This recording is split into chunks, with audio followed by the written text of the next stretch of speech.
সিদ্ধাৰ্থ শৰ্মা বিজেপিৰ সদস্য হোৱা বাবে গ্ৰেপ্তাৰ হোৱা নাই নেকি, যাৰ বাবে এতিয়া প্ৰশ্ন চৰ্চাত আছে। সকলোৱে এটাই কৈছে সিদ্ধাৰ্থ শৰ্মাক কোনে ৰক্ষণাবেক্ষণ দিছে, যাৰ বাবে গ্ৰেপ্তাৰ কৰিব সক্ষম হোৱা নাই আৰক্ষীয়ে কিয় গ্ৰেপ্তাৰ কৰিব সক্ষম হোৱা নাই বুলি এতিয়া সকলোৱে প্ৰশ্ন উত্থাপন কৰা দেখিবলৈ পোৱা গৈছে। কোনে ৰক্ষণাবেক্ষণ দিছে সিদ্ধাৰ্থ শৰ্মাক, কি কাৰণত গ্ৰেপ্তাৰ কৰিব পৰা নাই সিদ্ধাৰ্থ শৰ্মাক, তাক লৈ কিন্তু চৰ্চা চলিছে। আৰু বিজেপিৰ সদস্য হোৱা বাবেই নেকি সিদ্ধাৰ্থ শৰ্মাক গ্ৰেপ্তাৰ কৰিবলৈ সক্ষম হোৱা নাই। জুবিন গাৰ্গৰ মৃত্যুৰ মূল অভিযুক্ত আছিল সিদ্ধাৰ্থ শৰ্মা।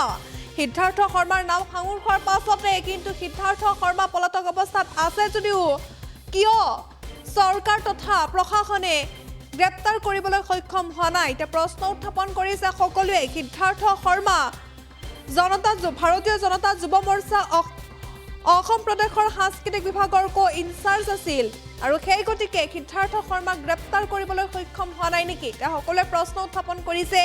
জুবিন গাৰ্গৰ মৃত্যুৰ ঘন ৰহস্যত সোমাই পৰিছিল আৰু সকলোৱে বিচাৰিছিল জুবিন গাৰ্গৰ মৃত্যু ন্যায় পাওক, আৰু ন্যায় বিচাৰি সকলোৱে প্ৰতিবাদ সাব্যস্ত কৰাও দেখিবলৈ পোৱা গৈছিল।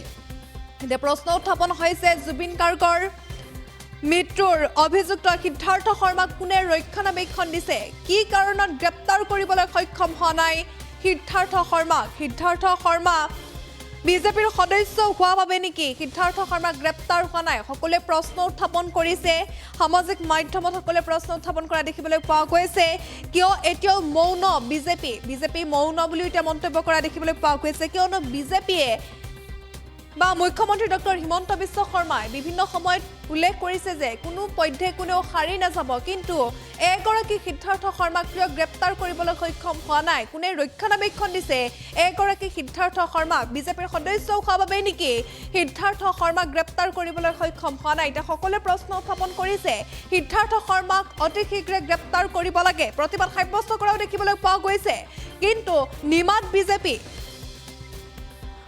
সাংস্কৃতিক বিভাগৰ ইনচাৰ্জ আছিল সিদ্ধাৰ্থ শৰ্মা, আৰু সেইবাবে সিদ্ধাৰ্থ শৰ্মাক গ্ৰেপ্তাৰ কৰিবলৈ সক্ষম হোৱা নাই নেকি, এটা প্ৰশ্ন উত্থাপন কৰিছে সকলোৱে। আৰু সকলোৱে এটাই বিচাৰিছে জুবিন গাৰ্গৰ মৃত্যুৰ ন্যায় লাগে, জুবিন গাৰ্গৰ মৃত্যুৰ ন্যায় বিচাৰি সকলোৱে প্ৰতিবাদ সাব্যস্ত কৰিছে, কিন্তু এইগৰাকী সিদ্ধাৰ্থ শৰ্মাক কোনে ৰক্ষণাবেক্ষণ দিছে সেয়া কিন্তু ডাঙৰ প্ৰশ্ন হৈ থিয় দিছে। কি কাৰণত এগৰাকী সিদ্ধাৰ্থ শৰ্মাই ফেচবুকত পোষ্ট লিখিয়ে পলাতক অৱস্থাত আছে বা ফেচবুকত পোষ্ট লিখিছে তেওঁ, কিন্তু এতিয়ালৈকে অসমত বা অসমবাসীৰ সন্মুখত থিয় দিব পৰা নাই এইগৰাকী সিদ্ধাৰ্থ শৰ্মাক এতিয়া কোনে ৰক্ষণাবেক্ষণ দিছে বুলিও প্ৰশ্ন উত্থাপন হৈছে। কিয় বহিষ্কাৰ কৰা হোৱা নাই বিজেপিৰ পৰা, সামাজিক মাধ্যমত এতিয়া খুব উজৰাই দেখিবলৈ পোৱা গৈছে অনুৰাগীসকলৰ এটাই প্ৰশ্ন, এগৰাকী সিদ্ধাৰ্থ শৰ্মা যে জুবিন গাৰ্গৰ মেনেজাৰ, জুবিন গাৰ্গৰ মৃত্যুৰ পাছতো কিন্তু অসমবাসীৰ মুখামুখি হ'ব পৰা নাই, যদি দুখীয়া নাছিল সিদ্ধাৰ্থ শৰ্মা কিয় অসমবাসীৰ মুখামুখি হ'ব পৰা নাই, সকলো অনুৰাগীয়ে এতিয়া প্ৰশ্ন উত্থাপন কৰিছে। যেতিয়া সকলোৱে গম পাইছে বিজেপিৰ সদস্য, এতিয়া প্ৰশ্ন হৈছে যে বিজেপিৰ সদস্য বাবে হয়তো সিদ্ধাৰ্থ শৰ্মা এনেদৰে সাৰি যাব পাৰিছে। মুখ্যমন্ত্ৰীগৰাকীয়ে উল্লেখ কৰিছিল যে পূৰ্বে কোনেও এই ক্ষেত্ৰত সাৰি যাব নোৱাৰে, সকলো তদন্তৰ আওতালৈ আহিব আৰু সকলোকে কঠোৰৰ পৰা কঠোৰ আইনী ব্যৱস্থাৰে শাস্তি দিয়া হ'ব, কিন্তু এইগৰাকী সিদ্ধাৰ্থ শৰ্মা বিজেপিৰ সদস্য বুলি গম পোৱাৰ পাছতে এতিয়া অনুৰাগীসকলৰ মাজত চৰ্চা হৈছে। সেইবাবে হয়তো সিদ্ধাৰ্থ শৰ্মাই ইমান দিনে পলাই থাকিবলৈ সক্ষম হৈছে, জুবিন গাৰ্গৰ মৃত্যুৰ ন্যায় বিচাৰি প্ৰতিবাদো সাব্যস্ত হৈছে, কিন্তু এইগৰাকী সিদ্ধাৰ্থ শৰ্মাক গ্ৰেপ্তাৰ কৰিবলৈ বৰ্তমানেও সক্ষম হোৱা নাই। এতিয়া প্ৰশ্ন উত্থাপন হৈছে চৰকাৰ ব্যৰ্থ হৈছে নেকি, প্ৰশাসন ব্যৰ্থ হৈছে নেকি, যিবাবে সিদ্ধাৰ্থ শৰ্মাক কোনো সংসূত্ৰ লাভ কৰা নাই বা এতিয়ালৈকে গ্ৰেপ্তাৰ কৰিবলৈ সক্ষম হোৱা নাই। ভাৰতীয় জনতা যুৱ মৰ্চা অসম প্ৰদেশৰ সাংস্কৃতিক বিভাগৰ ইনচাৰ্জ আছিল এগৰাকী সিদ্ধাৰ্থ শৰ্মা, কিন্তু বিজেপি মৌনতা অৱলম্বন কৰা দেখিবলৈ পোৱা গৈছে। এতিয়া সকলোৱে সামাজিক মাধ্যমত চৰ্চা চলাইছে এগৰাকী সিদ্ধাৰ্থ শৰ্মাক অতি শীঘ্ৰে গ্ৰেপ্তাৰ কৰিব লাগে, নহ'লে অসমখন নেপাল হোৱাৰো হুংকাৰ প্ৰদান কৰিছে জুবিন গাৰ্গৰ অনুৰাগীসকলে। ভালে তদন্ত আৰম্ভ হৈছে, SITয়ে ক্ষিপ্ৰতাৰে তদন্ত আৰম্ভ কৰিছে। আৰু এফালে দেখিবলৈ পোৱা গৈছে ৰক্ষণাবেক্ষণ দি আছে এইগৰাকী সিদ্ধাৰ্থ শৰ্মা আৰু সিদ্ধাৰ্থ শৰ্মা যে ৰক্ষণাবেক্ষণ দিয়া কথাটো বিজেপি চৰকাৰৰ দিনত বা বিজেপি চৰকাৰৰ সদস্য হোৱা বাবে হয়তো তেওঁ এনেদৰে হাৰি যাব পাৰিছে বুলি গুণমুগ্ধসকলে প্ৰশ্ন উত্থাপন কৰিছে। এই সন্দৰ্ভত দিলীপ শইকীয়াৰ মন্তব্য আছে, দৰ্শকসকলক শুনাব বিচাৰিছোঁ।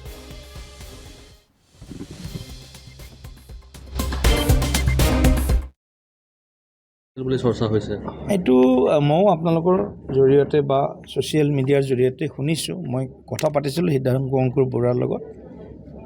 এটা সময়ত হয়তো তেওঁ বিজেপি যুৱ মৰ্চাৰ সাংস্কৃতিক এটা যুৱ মৰ্চাৰ কেইটামান আয়াম থাকে, এটা কালচাৰেল আয়ামত তেওঁৰ নামটো বোধহয় আছিলে কিছুদিনৰ কাৰণে। তাৰপিছত কেইদিনমান মাত্ৰ বোধহয় আহিছিল, কিন্তু তাৰপিছত তেওঁ আমাৰ লগত আমিতো কেতিয়াও তেওঁক বিজেপিত যোৱাটো আমি 30 বছৰ বিজেপিত পূৰা সক্ৰিয়ভাৱে আছোঁ। এদিনো সিদ্ধাৰ্থ শৰ্মা নামৰ ব্যক্তিৰ লগত মোৰ ডাইৰেক্ট মুখামুখি হোৱা নাই। এনেকুৱা হয়তো হাজাৰ লাখ কাৰ্যকৰ্তা আছে আমাৰ, যাৰ লগত সিদ্ধাৰ্থ শৰ্মাৰ বিজেপিৰ লগত দূৰ দূৰলৈকে সম্পৰ্ক থকাৰ কথাটো কোনো ধৰণৰ তেনেকুৱা কোনো ভিজিবিলিটি নাই। ক'ৰবাত কোনোবাই কি হয়, বিজেপিত এতিয়া মোৰেই কালি এখন ফটো মানে শ্যামকানু মহন্তৰ লগত কোনোবাই দিছে। এতিয়া 15 বছৰ 12 বছৰ 10 বছৰ আগত স্বামী বিবেকানন্দৰ যুৱ পুৰস্কাৰ দিছিলোঁ আমি যুৱ মৰ্চাৰ সেই সময়ত। তেতিয়া যুৱ কাৰ্যকৰ্তাসকলক যেতিয়া ফটো তেতিয়া শ্যামকানু মহন্ত চাগে এই কাৰ্যক্ৰমটোত আহিছিলে। আজিৰ পৰা 10 বছৰ আগত জুবিন গাৰ্গৰ ঘটনাটো ঈশ্বৰে নকৰিলে শ্যামকানু মহন্তকো ইমান গালি গাবনো নাপাৰিলেহেঁতেন আৰু অন্যসকলৰো ওপৰত ইমান প্ৰশ্ন নাহিলেহেঁতেন।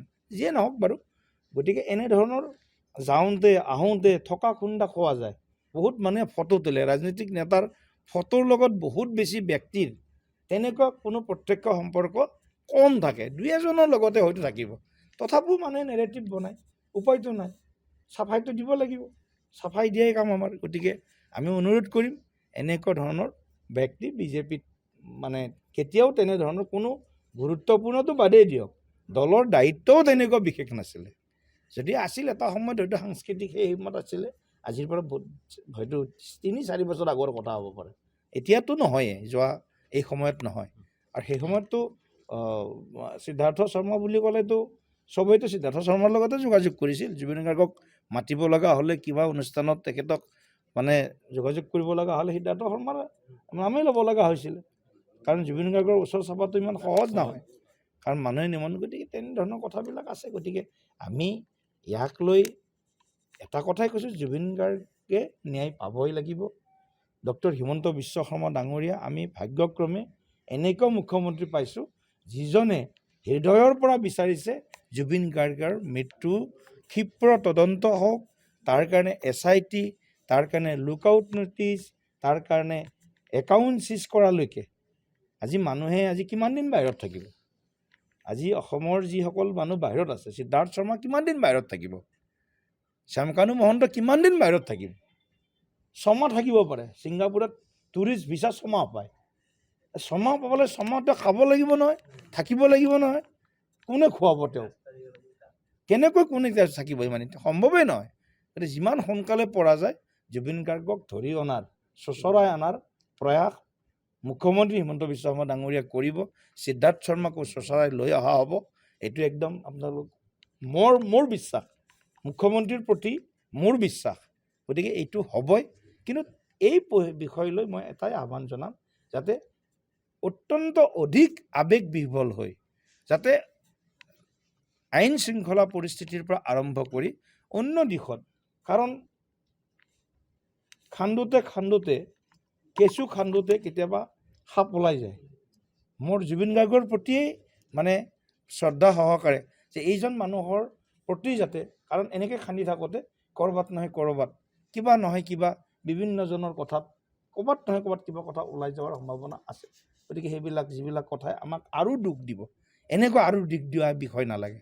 এইজনৰ দুখে সহ্য কৰিব পৰা নাই, আৰু যদি কিবা তেনেকুৱা ধৰণৰ কথাবিলাক ওলায়, নিশ্চিতভাৱে আমাৰ অসমীয়া জাতিটোৰ প্ৰতিও আমি যিটো আৱেগ দেখাইছোঁ, আমাৰ যিটো শ্ৰদ্ধা, এই শ্ৰদ্ধাৰ প্ৰতিও হয়তো মানুহে পিছত হয়তো বেলেগ ধৰণৰ 2-4টা কথা ওলাই দিব পাৰে। গতিকে আমি ন্যায় বিচাৰোঁ, আমি শাস্তি বিচাৰোঁ এইসকল ব্যক্তিৰ। আৰু যিহেতু আমি গাৰ্গ পৰিয়ালে যিহেতু এখন এজাহাৰ দাখিল কৰিছে। ইমান দিন জনতাই দি আছিলে, ইমান দিন পাব্লিকে দি আছিলে, ইম'শ্যনত দি আছিলে। বহুতে ছিংগাপুৰ নেদেখা মানুহেও ছিংগাপুৰৰ সেই ঘটনাটোৰ ওপৰত আমি বহুতে কেছ দিছে। ঠিক আছে, এইটোত কোনো আপত্তি কৰিব লগা নাই, কাৰণ আৱেগ আছে আৰু ন্যায় লাগে। এই কথাটোতো সূৰ্যৰ দৰে সত্য। যিকোনো খবৰৰ বাবে যোগাযোগ কৰক 7099017330 লগতে 7099017110 নম্বৰত।